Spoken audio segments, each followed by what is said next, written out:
بسم الله والحمد لله والصلاة والسلام على رسول الله وعلى آله وصحبه ومن والاه أما بعد. Donc on continue l'explication maintenant. Aujourd'hui je sais qu'on devait faire al-aqidah, aqidatu ahl sunnati wal jama'a. Étant donné que la semaine passée on n'avait pas fait et que hier on n'a pas fait al-ubudiyya, donc j'ai décidé maintenant on va faire al-ubudiyya, Inch'Allah. Donc le sujet de ce cours d'aujourd'hui dans Al-Ubudiyya, en fait on continue à partir de l'endroit où on s'est arrêté au dernier cours, et le cheikh expliquait en fait la réalité de cette dunya, et que la dunya, la vie d'ici-bas, eh bien, comme les ulama l'ont mentionné, c'est mazra'atul akhirah. La dunya mazra'atul akhirah, c'est-à-dire cette vie d'ici-bas, c'est notre champ de labour pour l'au-delà. Donc ça veut dire que tout ce qu'on sème dans cette vie, on va le récolter, Inch'Allah, dans l'au-delà. Si on a semé du bien, on récoltera du bien. Si on a semé du mal, on récoltera du mal. Et en même temps, celui qui a rien semé, il va rien récolter. Donc c'est comme ça. Toutefois, donc le cheikh, il explique ça dans le sens que il faut pas donner à la dunya une place plus importante que ça.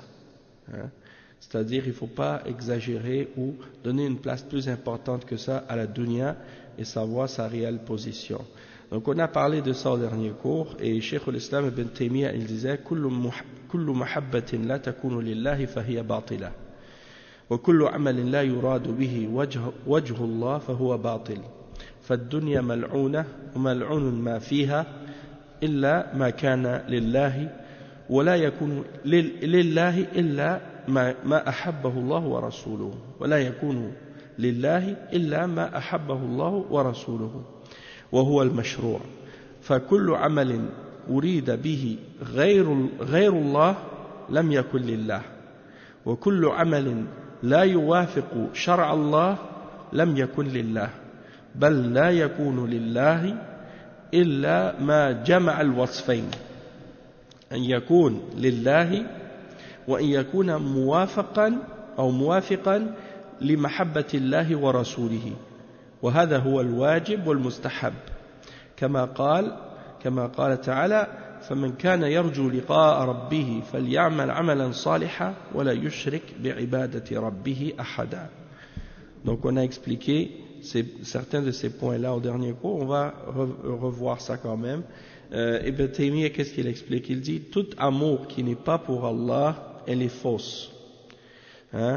Donc, si quelqu'un il aime quelque chose mais qu'il l'aime pas pour Allah, eh bien cet amour-là, elle va pas être bonne, elle va pas être valable, elle va pas être bonne. Pour que l'amour soit accepté, il faut que ce soit un amour qui est pour Allah. Donc, tu aimes Allah pour lui-même, et tout ce que tu aimes en dehors d'Allah, tu dois l'aimer pour Allah. Et il dit toute action que tu fais, mais que ton intention ou ce que tu as voulu par cette action, ce n'était pas le visage d'Allah, c'est-à-dire c'était pas sincèrement pour Allah seul, alors dans ce cas-là, cette action-là sera fausse aussi, sera vaine. Et il explique qu'ensuite il dit que la dunya, elle est maudite, et tout ce qui est dedans est maudit aussi, excepté ce qui est fait pour Allah.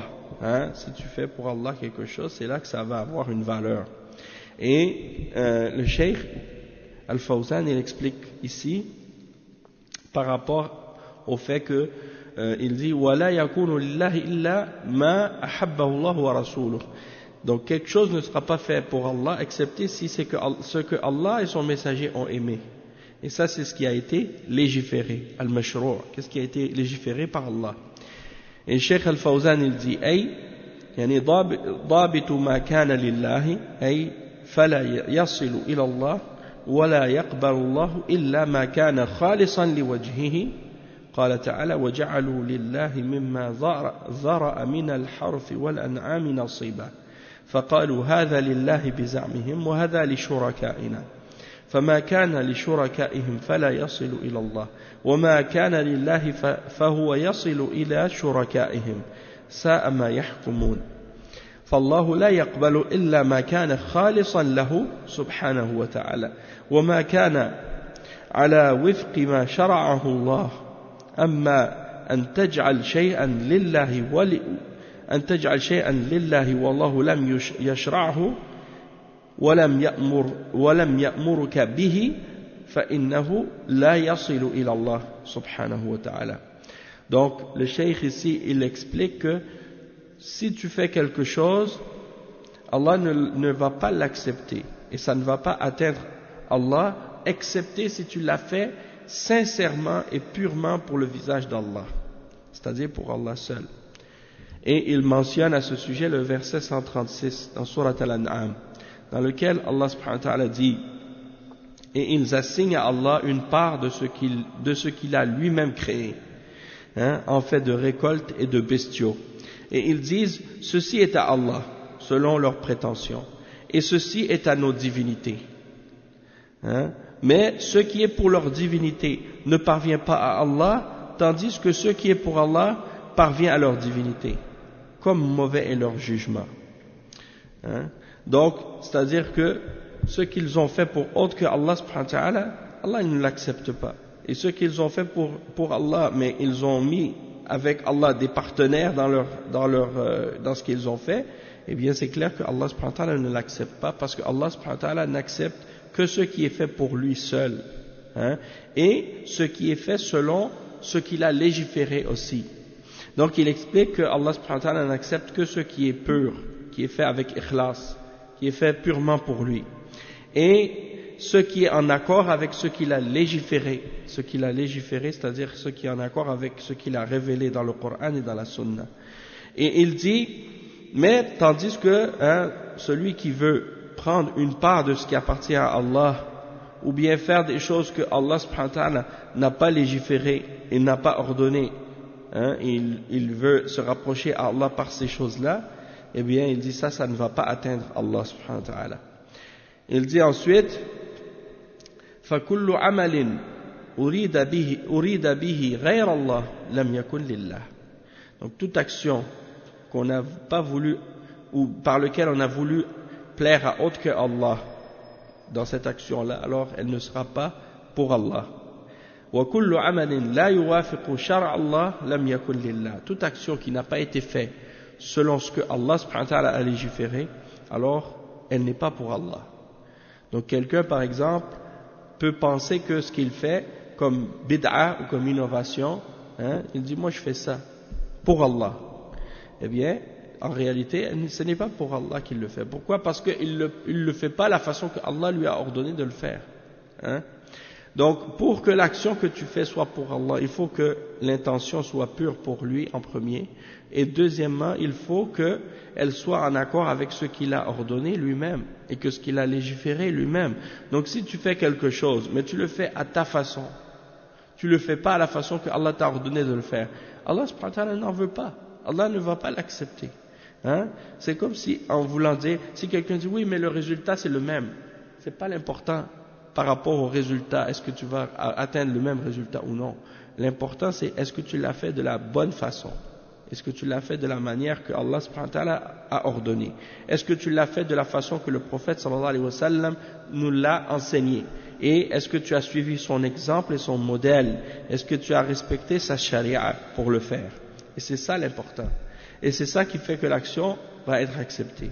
Et le Cheikh Al-Fawzan il dit وَالَّذِي لَا يَكُونُ لِلَّهِ كل عمل لا يوافق شرع الله لم يكن لله فالله لا يقبل إلا ما وافق شرعه وما لم يشرعه فهو مردود كما قال صلى الله عليه وسلم من عمل عملا ليس عليه أمرنا فهو رد أي مردود عليه فكل عمل لم يأمر به رسول الله صلى الله عليه وسلم ويعمله الإنسان ويتقرب به إلى الله فهو مردود عليه وقال صلى الله عليه وسلم من أحدث في أمرنا هذا ما ليس منه فهو رد فلا بد أن يكون العمل من صدقات وصلوات وعبادات موافقا لما شرعه الله تعالى لا حسب ما يهواه المرء فالإنسان قبل الشرع في العمل ينظر هل هذا العمل موافق لشرع الله أو مخالف هل هو مخلص لله فيه أو غير مخلص ثم يبني أعماله على هذين الشرطين الإخلاص والمتابعة Ça, c'est les deux conditions, en fait, pour que nos œuvres soient valables et soient acceptées. L'action ne sera pas pour Allah, excepté si elle est en accord avec ce que Allah a légiféré. Hein? Donc, si ce n'est pas en accord avec ce que Allah a légiféré, ce n'est pas pour Allah. Allah subhanahu wa ta'ala n'acceptera pas cette action-là, parce que ce n'est pas en accord avec ce qu'il a légiféré. Si tu vas faire une adoration, si tu vas faire quelque chose, hein, des fois, par exemple, j'ai mentionné souvent cet exemple-là parce que j'aime beaucoup mentionner ça. Des fois, il y a des femmes, elles portent un genre de voile, elles disent, ça c'est pour Allah, je porte le hijab. Mais quand tu regardes la description et les caractéristiques de qu'est-ce qu'elles portent, tu vois que ça ne respecte pas la charia, ça ne respecte pas les conditions du hijab shari. Alors dans ce cas-là, ça veut dire que c'est pas pour Allah qu'elle le fait. Parce que si elle le faisait vraiment pour Allah, elle devait le faire de la manière que Allah le demande. Hein? Donc, tu vois par exemple, si quelqu'un te demande de faire quelque chose, n'importe où, tu vas aller, si tu travailles dans une compagnie ou tu as un patron, ton patron il te dit, je veux que tu fasses telle chose de telle manière. Hein? Eh bien, tu vas le faire de la façon qu'il te le demande. Hein? Et si lui il vient et dit, oui mais moi j'ai trouvé une autre façon de le faire qui est mieux. Et le patron il te dit non, je ne veux pas que tu le fasses d'une autre façon qui est mieux, je veux que tu le fasses de cette façon-là. C'est comme ça que je veux que tu le fasses. Donc toi tu dois respecter les commandements, qu'est-ce que ton patron il te demande. Hein? Et ça c'est une créature parmi les créatures. Donc qu'est-ce que tu dois dire par rapport à Allah subhanahu wa ta'ala, le créateur des cieux et de la terre, le maître de toutes choses. Donc si lui il t'a ordonné de le faire d'une façon, il a envoyé son messager pour te montrer comment le faire, alors après ça t'as pas le choix. Tu peux pas dire moi je vais faire comme je veux. Hein? Et comme on avait mentionné le verset déjà, وَمَا كَانَ لِمُؤْمِنٍ وَلَا مُؤْمِنَةٍ إِذَا قَضَى اللَّهُ وَرَسُولُهُ أَمْرًا أَنْ يَكُونَ لَهُمُ الْخِيَرَةُ مِنْ أَمْرِهِمْ. Il n'appartient pas à un croyant ou à une croyante, une fois que Allah et son messager aient décrété d'une chose, qu'ils aient encore le choix dans leur façon de faire, dans leur façon d'agir. Donc c'est pour dire que on doit faire les choses de la manière qui a été ordonnée et légiférée. Et le prophète sallallahu alayhi wa sallam, il dit dans le hadith authentique, quiconque fait une action qui n'est pas de notre religion, elle ne sera pas acceptée. C'est-à-dire si c'est pas basé sur qu'est-ce qui est révélé par Allah dans le Coran et dans la Sunna, et toi tu le fais, eh bien ça va être rejeté, ça va pas être accepté. Allah il va le renvoyer sur toi. Il va dire j'en veux pas de ton action. Et également dans un autre hadith, il dit quiconque invente une action ou quelque chose qui ne fait pas partie de notre religion, cela sera renvoyé sur lui, cela sera rejeté. Donc, toute action que tu fais qui n'a pas été ordonnée par le messager d'Allah, sallallahu alayhi wa sallam, et même si l'être humain il le fait dans le but de se rapprocher d'Allah, eh bien ça va être rejeté, il ne va pas l'accepter Allah. Donc c'est pas l'important juste de faire des actions, comme les gens ils pensent. L'important c'est d'agir, de faire des œuvres, de faire beaucoup de bonnes œuvres.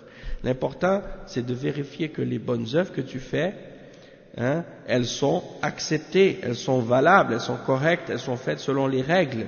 Hein, parce que la quantité, c'est bien, mais si jamais tu fais des actions en grande quantité mais qu'elles ne respectent pas les règles, eh bien ça n'aura aucune valeur. Donc tu te fatigues pour rien. C'est pour ça que les salafs ils disaient iqtisadun fi sunnah khayrun min ijtihadin fi bid'ah. Iqtisadun fi sunnah, c'est-à-dire de faire une petite quantité des bonnes choses qui sont en accord avec la sunna, c'est mieux que de faire beaucoup d'efforts dans la religion mais dans quelque chose qui est innové et qui est bid'ah. Alors dans ce cas-là tu n'auras aucune récompense pour ça, même si c'est beaucoup. Et le cheikh il dit donc tout ce que tu fais comme sadaqat, comme salawat, comme adoration, hein, ça doit être en accord avec ce que Allah a légiféré et non pas selon tes désirs ou selon ta passion. Hein.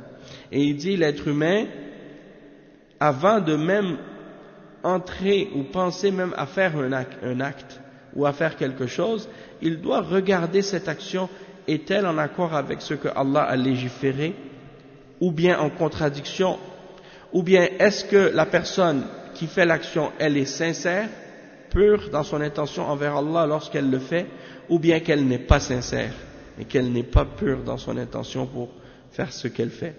Et ensuite, elle doit bâtir sur ses actions sur ces deux conditions-là. Al-ikhlas ou al-mutaba'a. Al-ikhlas, c'est-à-dire la pureté d'intention et la sincérité, et al-mutaba'a, c'est-à-dire le suivi de la sunna, le fait d'être en accord avec le suivi du prophète sallallahu alayhi wa sallam. Et le Cheikh Ibn Taymiyyah dit ensuite وأن يكون لله ويكون موافقا لمحبة الله ورسوله. Donc que ce soit en accord avec ce que Allah aime et ce que le messager aime, et en accord avec les deux conditions qu'on a mentionnées. Il dit, Cheikh Al-Fawzan, il explique, il dit فلا يكون لله إلا ما جمع الوصفين والوصفان هما الإخلاص فلا يكون فيه شرك والمتابعة للرسول صلى الله عليه وسلم فلا يكون فيه بدعة وبهذين الشرطين يقبل الله العمل ما كان خالصا لوجه الله صوابا على سنة رسول الله صلى الله عليه وسلم. لهذا فسر قوله تعالى الذي خلق الموت والحياة ليبلوكم أيكم أحسن عملا وهو العزيز الغفور. لم يقل سبحانه أيكم أكثر عملا، لم يقل الله سبحانه وتعالى أيكم أكثر عملا، لأن العبرة ليست بالكثرة لكن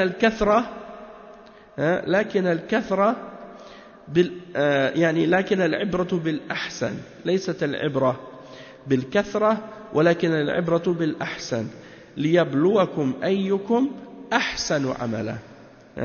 قيل للفضيل بن عياض رحمه الله ما معنى أيكم أحسن عملا؟ قال أخلصه وأصوابه. قيل يا أبا علي وما أخلصه وأصوابه؟ قال أن العمل إذا كان خالصا ولم يكن صوابا لم يقبل، وإذا كان صوابا ولم يكن خالصا لم يقبل حتى يكون خالصا صوابا، والخالص أن يكون لله والصواب أن يكون على سنة رسول الله صلى الله عليه وسلم. Donc le cheikh il explique, il dit respecter les deux conditions et les deux descriptions qu'on a mentionnées, c'est-à-dire al-ikhlas ou al-mutaba'a, la pureté de l'intention, qu'il n'y a pas de shirk dans ton action, et al-mutaba'a, c'est-à-dire qu'elle soit en accord avec la sunna du messager sallallahu alayhi wa sallam. Il n'y a pas de bid'a, il ne doit pas y avoir de bid'a dans l'action. Et une fois que l'action elle respecte ces deux conditions-là, Allah subhanahu wa ta'ala va l'accepter. Donc elle est faite purement pour le visage d'Allah et en accord avec la sunna du prophète sallallahu alayhi wa sallam. Et ça c'est confirmé par l'explication et l'interprétation qui a été donnée du verset 2 dans Surat Al-Mulk, dans lequel Allah subhanahu wa ta'ala dit: celui qui a créé la mort et la vie pour vous éprouver, à voir lequel d'entre vous sera meilleur en œuvre. Lequel d'entre vous sera meilleur en œuvre? Et c'est lui le tout-puissant et le pardonneur. Et il dit, le cheikh il dit, et Allah subhanahu wa ta'ala n'a pas dit celui qui fait plus d'actions. Il a dit celui qui fait les meilleures actions et non pas plus d'actions. Et donc l'important c'est pas la quantité, l'important c'est la qualité. Les actions que tu fais, est-ce que ce sont des actions qui sont bonnes ou non, et non pas la grande quantité. Et le cheikh il explique la parole de Al-Fudayl ibn Iyad, un des ulama parmi les salafs. On lui a posé la question, c'est quoi la signification de ayyukum ahsanu amala, lequel d'entre vous sera meilleur en œuvre? Et lui il a répondu, Al-Fudayl ibn Iyad il a répondu, akhlasuhu wa aswabuhu. Akhlasuhu, ça veut dire yani aktharu ikhlasan, wa aswabuhu yani aktharu sawaban. Qu'est-ce que ça veut dire ça? Ça veut dire qu'il doit être l'action, le meilleure action c'est quoi? Celui qui est fait avec plus d'ikhlas et qui est plus correct. Et malgré qu'il a répondu ça, ils n'ont pas compris. Ils ont dit, mais qu'est-ce que ça veut dire akhlasuhu wa aswabuhu? Ils ont dit, qu'est-ce que ça veut dire? En premier, ils ont posé la question, le verset, qu'est-ce qu'il veut dire? Il a répondu, ils n'ont pas compris sa réponse. Ils ont demandé, qu'est-ce que c'est akhlasuhu wa aswabuhu? Il a expliqué sa réponse. Il a dit, l'action que tu fais, si elle est pure pour Allah, mais qu'elle n'est pas faite correctement, elle ne sera pas acceptée.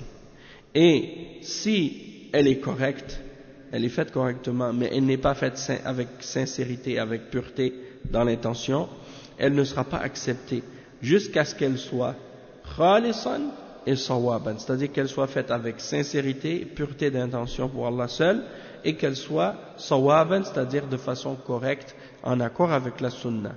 Et si elle est faite comme ça, qu'elle est khalis pour Allah seul, et qu'elle est sawab, c'est-à-dire qu'elle est en accord avec sa sunna, la sunna du messager, sallallahu alayhi wa sallam, alors là, elle sera acceptée par Allah. C'est ça la signification de ahsan wa amala. Et le cheikh, il dit ensuite, l'explication de l'autre phrase, il dit وَالَّذِي شَرَعَهُ اللَّهُ وَالْوَاجِبُ وَالْمُسْتَحَبُ الْمُوَافِقُ لِشَرْعِ اللَّهِ إِمَّا أَنْ يَكُونَ واجبا والواجب هو ما يثاب فاعله ويعاقب تاركه أو المستحب وهو ما يثاب فاعله ولا يعاقب تاركه مثل السنن والمستحبات والنوافل. Donc le cheikh explique que ce que Allah a légiféré, ce que Allah subhanahu wa ta'ala a légiféré, c'est soit ce qui est obligatoire ou ce qui est recommandé dans la religion. Donc, si c'est en accord avec ce que Allah a révélé, ça veut dire que Allah l'a soit rendu obligatoire ou soit il l'a recommandé de le faire. Et l'obligatoire, qu'est-ce que c'est la définition des fuqaha de ce qui est obligatoire? Il dit c'est l'action que si tu le fais, tu vas être récompensé. Si tu le fais pas, tu vas être puni. Ça c'est la définition du wajib. Si tu le fais, tu vas être récompensé.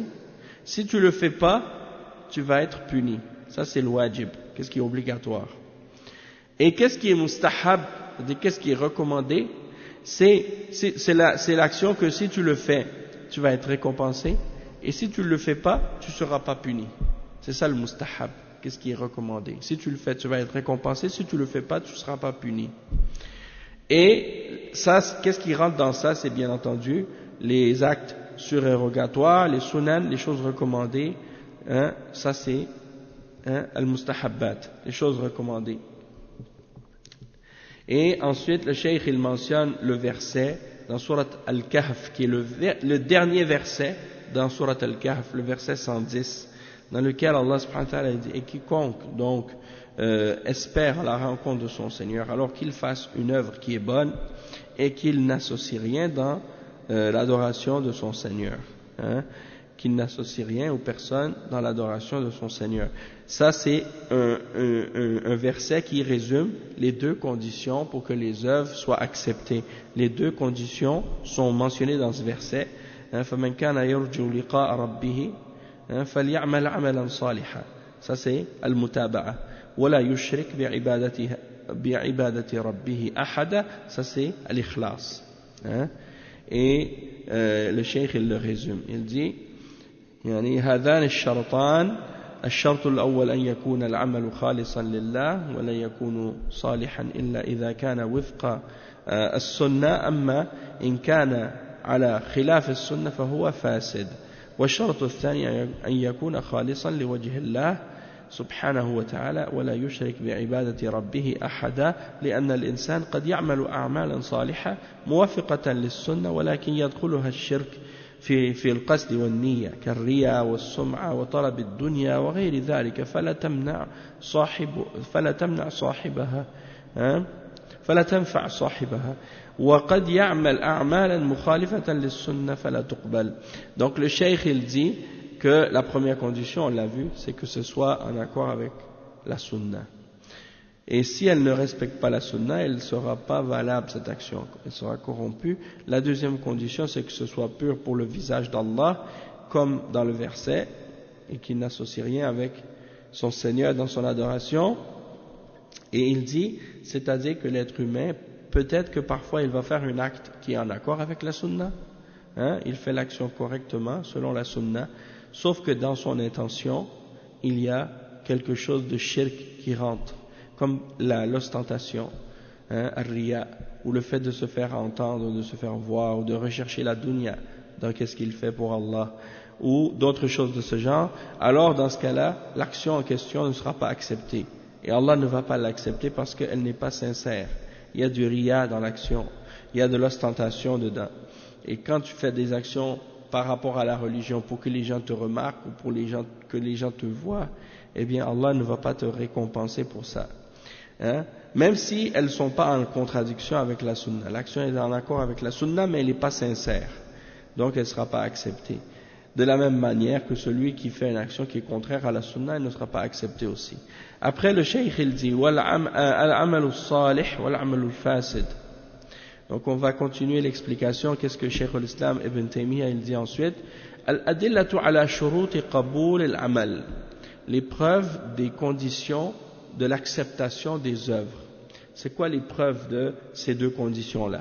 Il dit فلا بد من العمل الصالح وهو الواجب والمستحب ولا بد أن يكون خالصا لوجه الله تعالى كما قال تعالى بلى من أسلم وجهه لله وهو محسن فله أجره عند ربه ولا خوف عليهم ولا هم يحزنون وقال النبي صلى الله عليه وسلم من عمل عملا ليس عليه أمرنا فهو رد وقال النبي صلى الله عليه وسلم إنما الأعمال بالنيات وإنما لكل امرئ ما نوى فمن كانت هجرته إلى الله ورسوله فهجرته إلى الله ورسوله ومن كانت هجرته للدنيا يصيبها أو امرأة ينكحها فهجرته إلى ما هاجر إليه وهذا الأصل هو يعني أصل الدين وبحسب تحقيقه يكون تحقيق الدين donc il dit وبه أرسل الله الرسل وأنزل الكتب وإليه دعا الرسل وإليه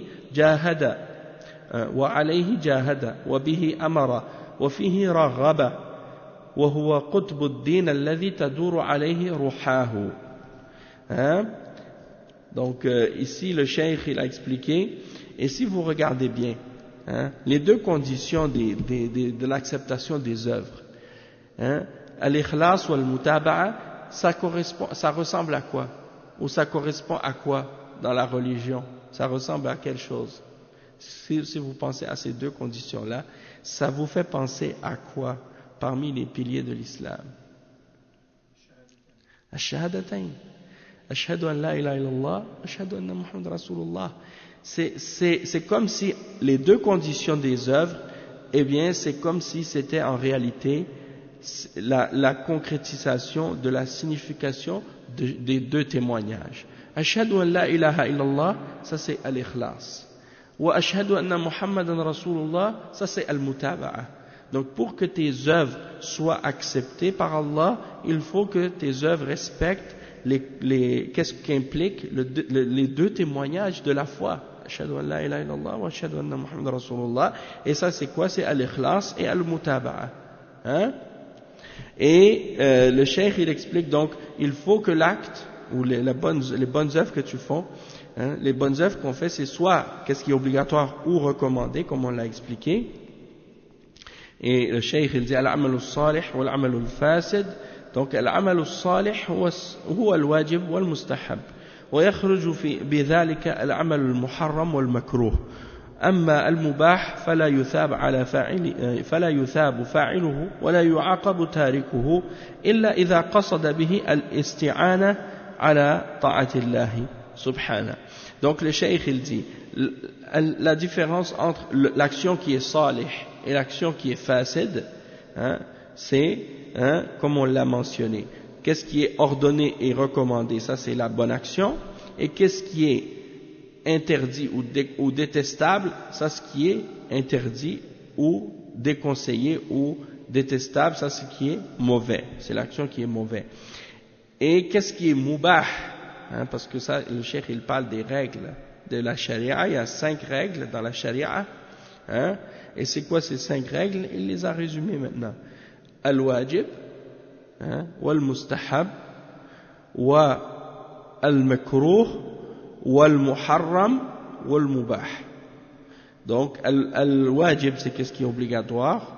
On a dit c'est celui qui le fait il est récompensé, celui qui le fait pas il est puni. C'est ça le wajib. Al-mustahab, c'est si tu le fais, tu vas être récompensé. Si tu le fais pas, tu vas pas être puni. Al-makruh, si tu le fais, tu vas pas être puni, mais si tu le fais pas, tu vas être récompensé. C'est ça le makruh, qu'est-ce qui est détestable et déconseillé. Et al-muharram, si tu le fais, tu es puni, si tu le fais pas, tu es récompensé. Et al-mubah, c'est tu vas pas être récompensé si tu le fais, et tu vas pas non plus être puni si tu le fais pas. C'est ça le mubah. C'est qu'est-ce qui est ni ordonné ni interdit. C'est entre les deux, c'est-à-dire c'est permis de le faire. Hein? Al-mubah. Et il dit, par contre, il dit même si tu n'es pas récompensé si tu le fais, et même si tu n'es pas puni si tu le fais pas, si ton intention en faisant ce qui est mubah, c'est de t'aider à obéir à Allah, alors dans ce cas-là tu vas être récompensé pour l'intention que tu fais en faisant cette chose qui est mubah. Hein? Donc par exemple quand tu manges, manger c'est mubah, tant que tu manges ce qui est halal c'est mubah. Et si tu le fais dans l'intention de renforcer ton corps pour être capable d'adorer Allah, eh bien tu seras récompensé pour qu'est-ce que tu manges, hein, pour le fait de manger. Et dormir c'est la même chose, tu dors c'est mubah. Tu dors dans le but de donner à ton corps plus de force pour être capable de faire l'adoration. Allah il te récompense même pour dormir, à cause de ton intention, et ainsi de suite. Donc ça c'est à propos de, qu'est-ce qu'il a, Cheikh il a dit à propos de qu'est-ce qui est wajib et mustahab. Après il dit, et il faut donc que l'action soit en accord avec, il faut que l'action soit sincère, purement pour le visage d'Allah. Comme Allah subhanahu wa ta'ala il le dit dans le verset, et il a cité le verset 112 dans Surat al-Baqarah, Allah subhanahu wa ta'ala dit Bala man aslama wajhahu lillahi. Donc ici dans le verset, il dit certes, celui qui a soumis son visage à Allah. Aslama wajhahu lillah, ça implique al-ikhlas. Parce que tu as soumis ton visage à Allah seul. Hein? Tu t'es soumis ta personne tout entière à Allah seul. Ça c'est al-ikhlas. Wa huwa muhsin. Et il le fait avec bienveillance, bienfaisance. Ça veut dire qu'il fait l'action en accord avec la sunna. Donc ce verset-là aussi, il mentionne les deux conditions pour la validité des œuvres. بَلَا مَنْ أَسْلَمَ وَجْهَهُ لِلَّهِ وَهُوَ مُحْسِنٌ فَلَهُ أَجْرُهُ عِنْدَ رَبِّهِ. Et il aura donc sa récompense auprès de son Seigneur. وَلَا خَوْفٌ عَلَيْهِمْ وَلَا هُمْ يَحْزَنُونَ. Et ils n'auront aucune crainte et ils ne seront pas attristés. Donc ici les deux conditions sont mentionnées.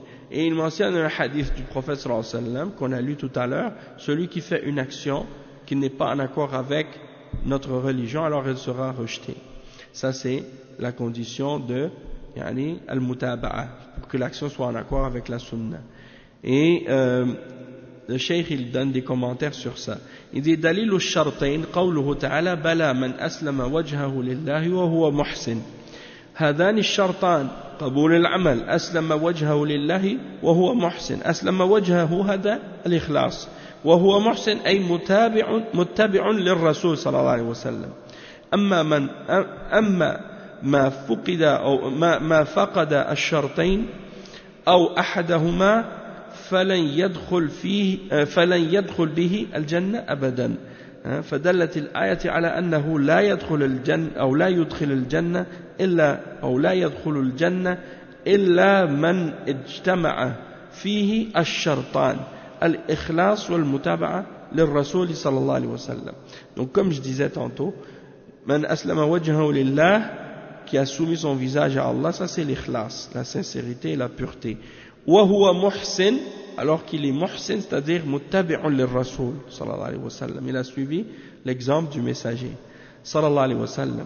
Donc celui qui n'a pas respecté ou qui manque une de ces deux conditions, ou ces deux conditions ou une des deux, eh bien cette action qu'il a fait ne va pas le faire rentrer au paradis, parce que dans l'action qu'il a fait, il manque une des deux conditions. Donc il faut que les deux conditions soient présentes pour qu'elles puissent le faire rentrer au paradis. Après le cheikh il explique l'autre hadith.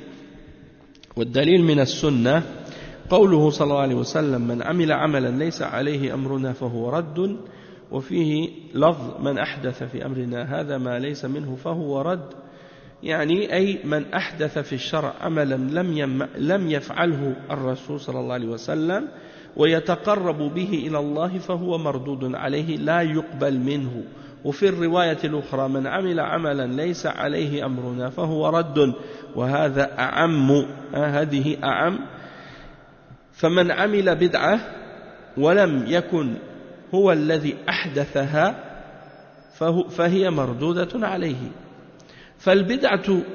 فالبدعة إذن مردودة سواء أحدثها هو أو أحدثت له وعمل بها. Donc ça c'est un point important par rapport au hadith. C'est que vous avez vu que dans le hadith Man amila amalan laysa alayhi amruna fahuwa rad, il y a deux versions. La première version qui dit quiconque fait une action qui n'est pas de notre religion, elle sera rejetée. Il y a l'autre narration qui dit quiconque invente dans notre religion quelque chose qui n'en fait pas partie, elle sera rejetée. Donc le cheikh explique que ces deux hadiths-là concernent deux types de personnes ou deux types de choses. La première, celle qui mentionne ahdatha, ça veut dire qui a inventé. Ça veut dire la personne qui a inventé une action dans la religion.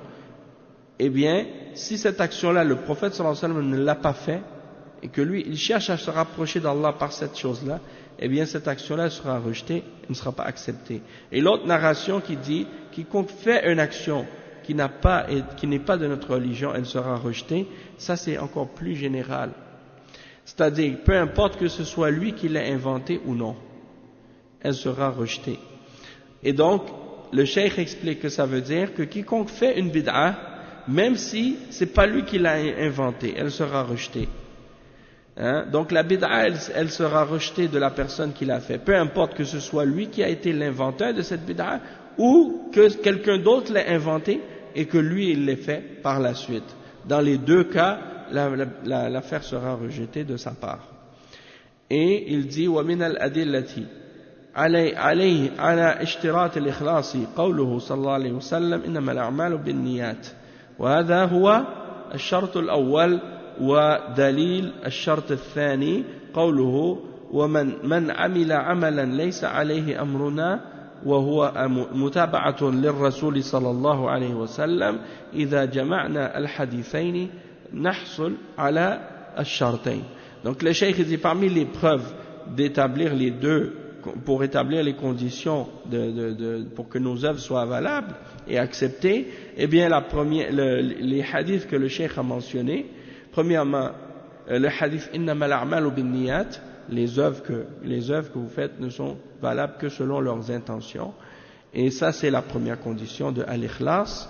Et la deuxième condition, le hadith quiconque fait une œuvre qui ne fait pas partie de notre religion, elle ne sera pas acceptée. Ça c'est la deuxième condition de al-mutaba'a, c'est-à-dire du suivi du messager sallallahu alayhi wa sallam. Et donc en réunissant ces deux hadiths ensemble, eh bien, on obtient les deux conditions pour la validité des œuvres.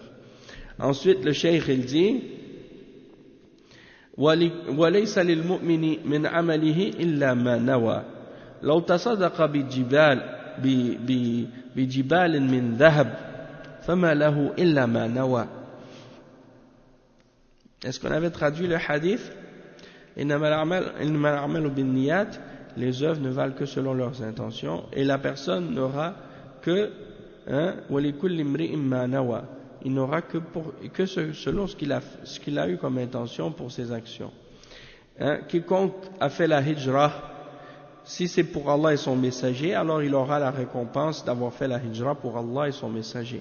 Toutefois, s'il a fait la hijra pour quelque chose de la dunya, ou bien pour épouser une femme, alors sa hijra, elle sera il aura la récompense pour ce pourquoi il avait fait la hijra. C'est-à-dire, il sera rétribué selon l'intention qu'il avait. S'il était parti pour la dunya, il aura la dunya. S'il était parti pour le mariage, il aura le mariage. Mais ce ne sera pas quelque chose qui a été pour Allah seulement. Et le cheikh, il explique ce hadith-là. Il dit, لَيْسَ لِلْمُؤْمِنِ إِلَّا من عمله ليس للمؤمن من عمله إلا ما نوى لو تصدق بجبال من ذهب فما له إلا ما نوى أنه لله ولو كان فلسا أو درهما ما لم ينوه فليس له منه شيء أي أن ما نواه المؤمن لله الذي فهو الذي يبقى له ولو كان قليلا ولو كان شق تمرة ولو كان شق تمرة وقال صلى الله عليه وسلم اتقوا النار ولو بشق تمرة أو ولو بشق تمرة فمن لم يجد فبكلمة طيبة أما ما لم ينوه لله فهو مردود ولو كان أمثال الجبال. Donc le cheikh il dit, le croyant il n'aura de ses actions que ce qu'il avait eu l'intention de le faire pour Allah seulement. Et il dit, donc si quelqu'un a donné en sadaqa une montagne d'or, eh bien il n'aura rien comme récompense de ça, excepté de son intention qui a été pour Allah dans ça. Même si c'était juste une pièce de monnaie ou un centime, eh bien, c'est ça qu'il va avoir comme récompense parce qu'il a eu l'intention de le faire pour Allah. Donc, même si c'est peu, il aura la récompense. Tandis que s'il n'avait pas du tout l'intention de faire qu'est-ce qu'il fait pour Allah, il a donné de l'argent, une montagne en or, mais il a donné l'argent uniquement parce qu'il espérait avoir l'approbation ou l'agrément des gens, ou que les gens disent de lui, oh comme il est généreux, alors il n'aura pas de récompense, parce qu'il n'a pas fait ça pour Allah, même si c'était une montagne d'or. Tandis que celui qui a donné un petit peu, il aura la récompense, parce que son intention était sincère pour Allah seul. Et donc il dit, même si c'était une moitié d'une date, même si c'était, qu'est-ce qu'il a donné, fi sabilillah, c'était une moitié de date, eh bien cette moitié de date, il aura la récompense. Parce que le prophète sallallahu alayhi wa sallam a dit dans le hadith qui est rapporté par Al-Bukhari, préservez-vous de l'enfer même par la moitié d'une date. Et celui qui ne trouve pas une moitié de date, alors qu'il donne une bonne parole, qu'il dise une bonne parole. Et ça, c'est une bonne action. Donc, si la personne n'avait pas l'intention de le faire pour Allah, eh bien, ce sera rejeté, même si c'était quantité équivalente à une montagne. Et donc, il cite le hadith, il dit, وهذا مثال يشرح قوله إنما الأعمال بالنيات وإنما لكل امرئ ما نوى فالهجرة مثال للعمل ثم قال صلى الله عليه وسلم من كانت هجرته لدنيا يصيبها أو امرأة يتزوجها فهجرته إلى ما هاجر إليه وليست هجرته إلى الله ورسوله وليس له بها أجر. Donc le cheikh il dit, celui dont la hijra était pour Allah, il aura la récompense.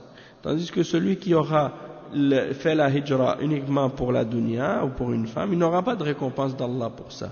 Il aura juste, qu'est-ce qu'il a fait, il va se marier ou bien il va avoir la dunya. Donc ça c'est important. Et ça doit être notre intention lorsqu'on fait la hijra et qu'on quitte un pays de kufr pour aller dans un pays d'islam. Ça doit être l'intention de pouvoir adorer Allah subhanahu wa ta'ala plus facilement dans ce pays-là et de se rapprocher d'Allah, parce que la hijra c'est une ibada, c'est une adoration. Et aujourd'hui les musulmans malheureusement souvent ils ont inversé la hijra. Au lieu de faire la hijra des pays de kufr vers les pays de l'islam, ils font la hijra des pays de l'islam vers le pays de kufr. Et on avait posé une question à Cheikh Abdul Muhsin Al-Abbad hafidhahullah à propos de ça. Et il a dit, ça c'est pas la hijra. Il dit, il y a quelqu'un qui a fait la hijra et est parti en Italie. Il a dit, ça c'est pas la hijra. Il dit, ça c'est peut-être hijrat al-tuyur, yani. C'est la hijra des oiseaux. La migration, c'est pas la hijra.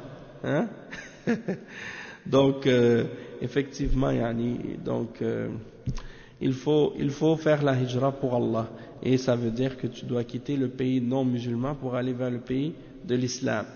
Hein? Et si même tu es dans un pays non musulman, un pays de kufr, où tu peux pratiquer ta religion, même si tu dis je peux pratiquer ma religion, de quitter ce pays, c'est toujours quand même mustahab, c'est toujours quand même recommandé, même si tu peux pratiquer ta religion. Parce que les ulama de l'islam, à propos de la hijra, ils ont dit, soit que la personne, elle est dans un pays où il ne peut pas pratiquer sa religion, et il est capable de quitter, alors dans ce cas-là, c'est obligatoire pour lui de quitter, pour aller dans un pays musulman, parce que dans ce pays de kufr, il ne peut pas pratiquer sa religion.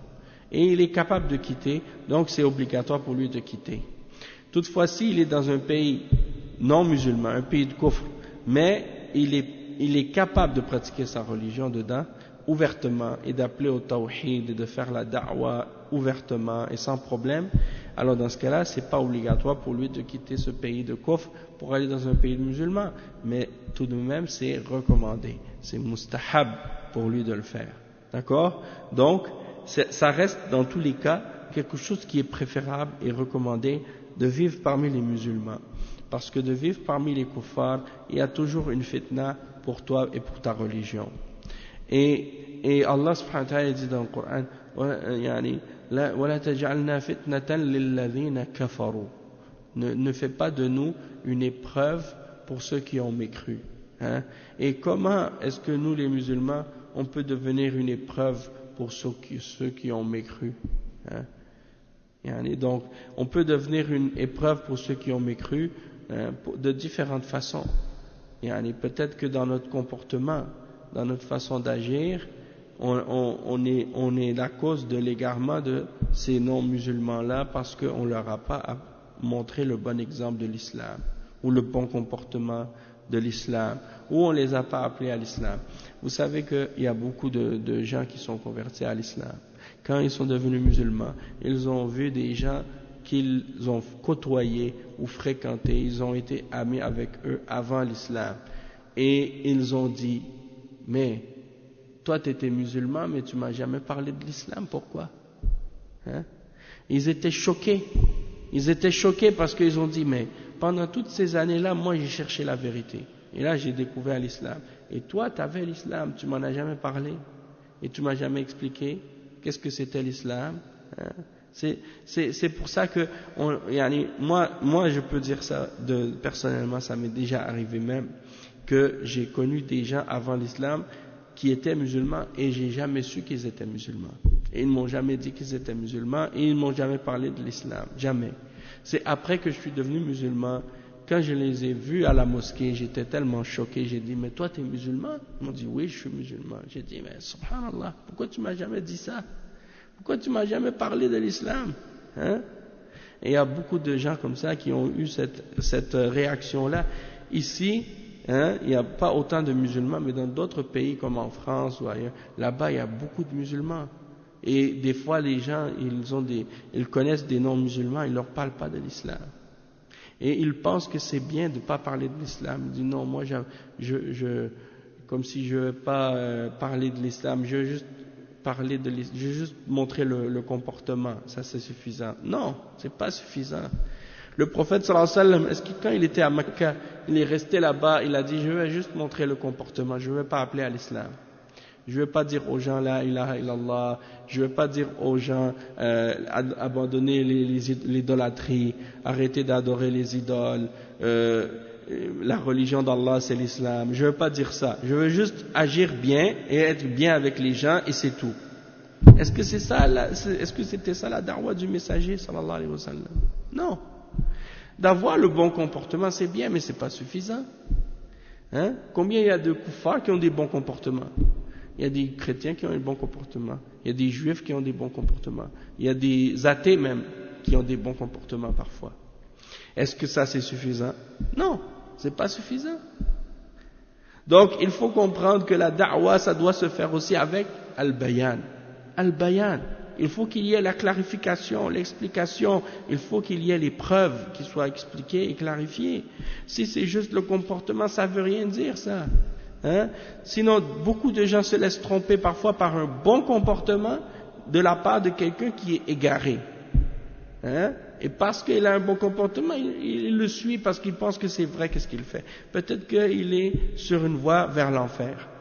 Donc il ne faut pas se laisser juste séduire par le bon comportement. Le bon comportement, c'est très important. Ça fait partie de la religion. Ça fait partie du perfectionnement de la foi. Mais tu ne vas pas te limiter ou te baser uniquement à ça. Sinon, tu risques de t'égarer. Hein? Et donc, ensuite, qu'est-ce qu'il explique le cheikh? Il dit par rapport au hadith, إنما الأعمال بالنيات, il dit هذا هو الأصل, هذا الأصل وهذا الأصل هو أصل الدين.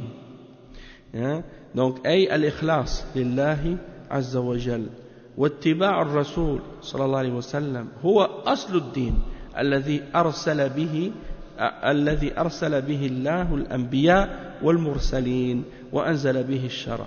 Donc, al-ikhlas, la sincérité, la pureté pour Allah dans tes actions et le suivi du messager, c'est ça le fondement de la religion. Et c'est ça que Allah subhanahu wa ta'ala a envoyé, c'est avec ça que Allah subhanahu wa ta'ala a envoyé ses messagers et ses prophètes, et c'est par ça qu'il a révélé la charia et la révélation avec al-ikhlas wal-mutaba'a. Il dit wa bihasabi tahqiqihi yakunu tahqiq ad-din, c'est-à-dire selon la portion de réalisation que tu as appliquée de ce fondement-là, eh bien, tu auras concrétisé, réalisé ta religion. Et le cheikh, il explique, il dit, Cheikh Al-Fawzan, il redit la chose, en fait, il paraphrase ça. Il dit, بحسب تحقيق الإخلاص لله والمتابعة يكون تحقيق الدين لله وبعدم إخلاصه يتنقص الدين أو يبطل. Donc il dit, c'est comme ça que selon le respect et la concrétisation de l'ikhlas, de sincérité pour Allah, et le suivi du messager, eh bien tu auras réalisé ta religion pour Allah, mais le contraire est vrai aussi. C'est-à-dire que plus que tu manques de ikhlas, et plus que tu manques de mutaba'a, eh bien ta religion va diminuer proportionnellement aussi. Et il dit, peut-être qu'elle peut même être complètement annulée, ta religion, si tu ne l'as pas du tout. Et il dit, وَبِهِ أَرْسَلَ اللَّهُ الرُّسُلِ, c'est-à-dire Allah, il a envoyé les messagers avec ces deux conditions, al-ikhlas wal-mutaba'a. Il dit, وَقَالَ تَعَالَى وَمَا أَرْسَلْنَا مِنْ قَبْلِكَ مِنْ رَسُولٍ إِلَّا نُوحِي إِلَيْهِ أَنَّهُ لَا إِلَهَ إِلَّا أَنَا فَاعْبُدُونِ وَلَقَدْ بَعَثْنَا فِي كُلِّ أُمَّةٍ رَسُولًا أَنْ يَعْبُدُوا اللَّهَ وَاجْتَنِبُوا الطَّاغُوتَ. هذا هو الأصل الذي أرسل الله به الرسل وأنزلت به الكتب وهذا هو رأس الدعوة أول ما يدعى إليه في منهج الدعوة فالمناهج التي تهمش التوحيد وتدعو إليه ولا تدعو إليه باطلة ولا تجدي شيئا عند الله سبحانه وتعالى. Donc le cheikh il dit, quand Allah subhanahu wa ta'ala il mentionne dans le Coran, parce qu'il dit dans ce passage-là, وَبِهِ أَرْسَلَ اللَّهُ الرُّسُلِ, c'est-à-dire c'est avec ces deux conditions, l'ikhlas ou le mutaba'a, qu'il a envoyé les messagers. Et il mentionne comme preuve le verset 25 dans Surat Al-Anbiya, dans lequel Allah subhanahu wa ta'ala dit, et nous n'avons envoyé de messagers avant toi, excepté que on leur a révélé de dire rien ne mérite d'être adoré excepté moi, alors adorez-moi. C'est-à-dire Allah subhanahu wa ta'ala il leur a ordonné de leur faire savoir que rien ne mérite d'être adoré excepté lui, alors que c'est lui qu'il faut adorer seulement. Et le verset 36 dans Surat Al-Nahl, dans lequel Allah subhanahu wa ta'ala dit, et nous avons envoyé dans chaque nation un messager en disant, c'est-à-dire il les a envoyés pour qu'ils disent à leur peuple, adorez Allah seul et écartez-vous du tarout, c'est-à-dire de tout ce qui est adoré en dehors d'Allah. Et le cheikh il dit, et ce fondement-là, c'est la base avec laquelle il a envoyé tous les messagers, et que tous les livres ont été révélés avec cette base-là aussi. Et c'est la base de la da'wah. C'est-à-dire que tous les messagers, tous les prophètes, quand ils commencent à appeler leur peuple, ils commencent toujours par cette base-là. le tawhid, l'ikhlas et al-mutaba'a. Et le cheikh il dit que toute méthodologie dans la da'wa qui existerait et qui mettrait le tawhid dans la marge comme si c'était quelque chose de secondaire, alors ça veut dire que cette da'wa ou cette méthodologie elle est totalement fausse. Elle ne produira rien et elle ne servira à rien auprès d'Allah. Parce que le tawhid, c'est la base de la religion, elle doit être mise en priorité et en avant de tout dans la religion. Et non pas de la mettre de côté comme si c'était quelque chose qui était secondaire.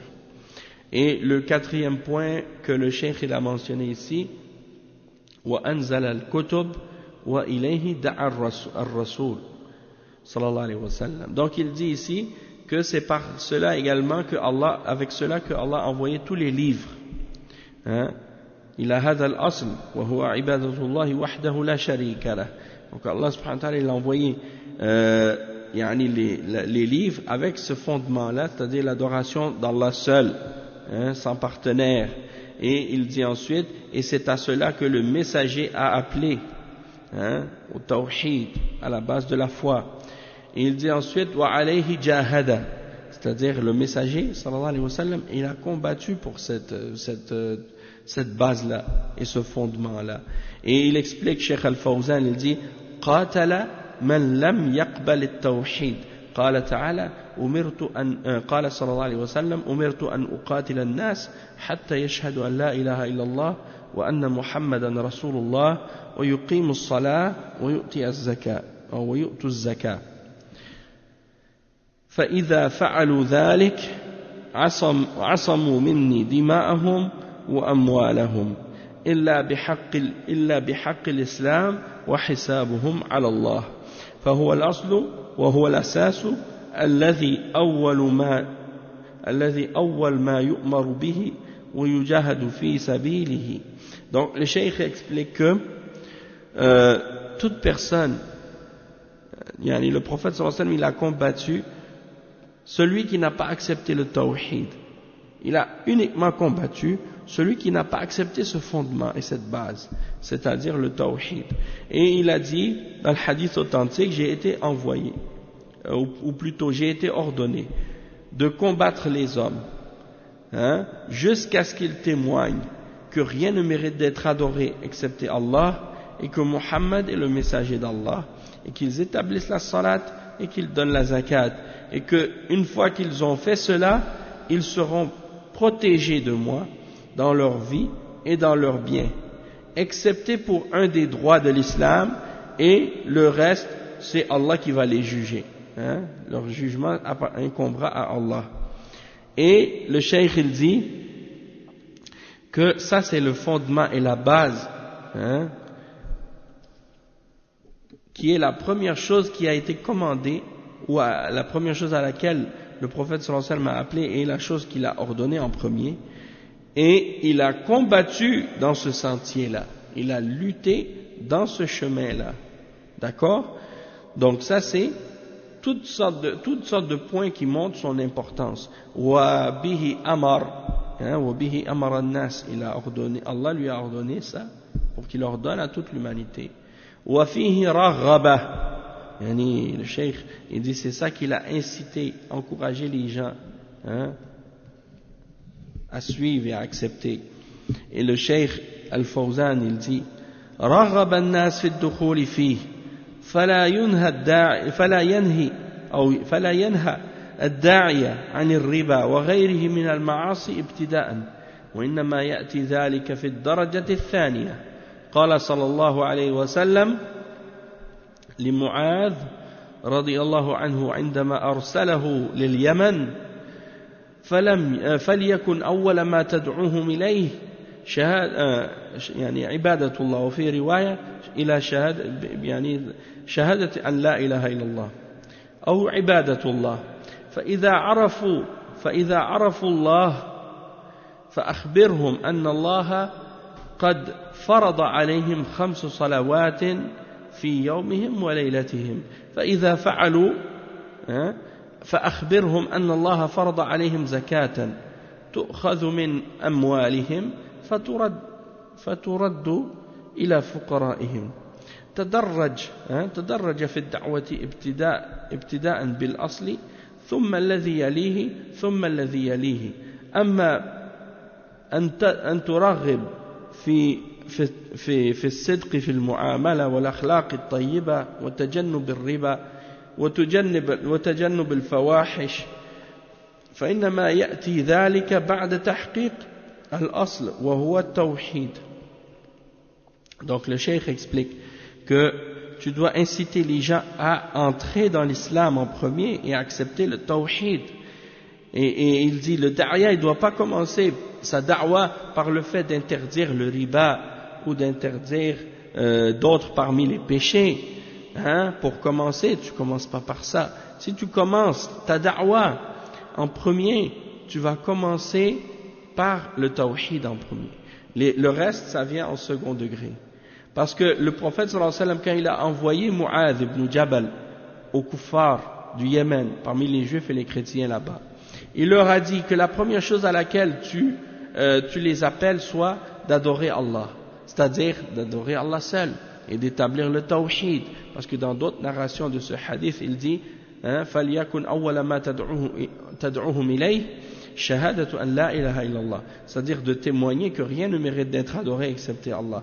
Et une fois qu'ils ont accepté cela, alors informe-leur qu'ils doivent prier 5 fois par jour, obligatoire, pendant le jour et la nuit. Il y a 5 prières à faire tous les jours.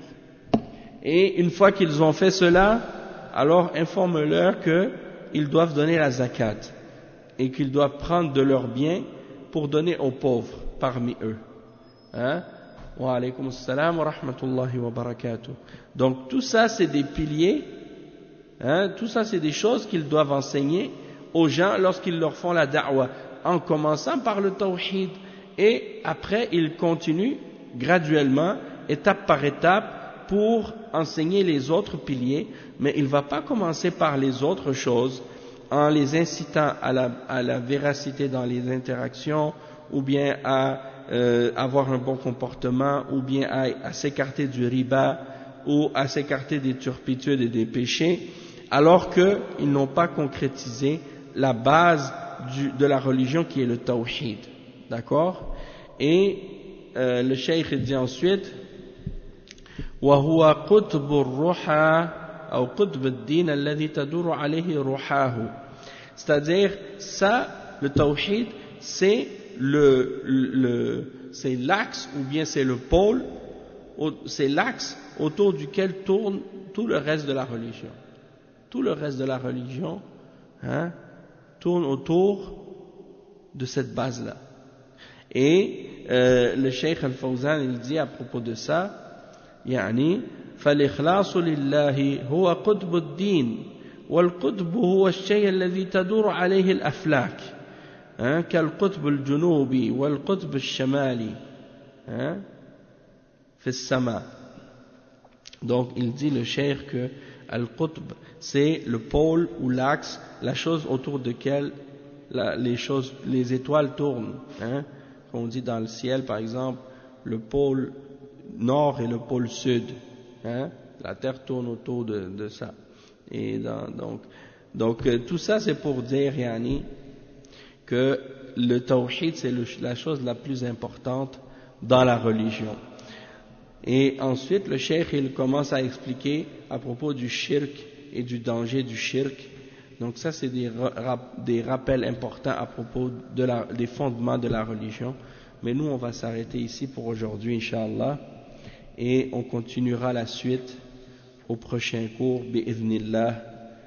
سبحانك اللهم وبحمدك أشهد أن لا إله إلا أنت أستغفرك وأتوب إليك وصلى الله وسلم على نبينا محمد وعلى آله وصحبه أجمعين والسلام عليكم ورحمة الله وبركاته.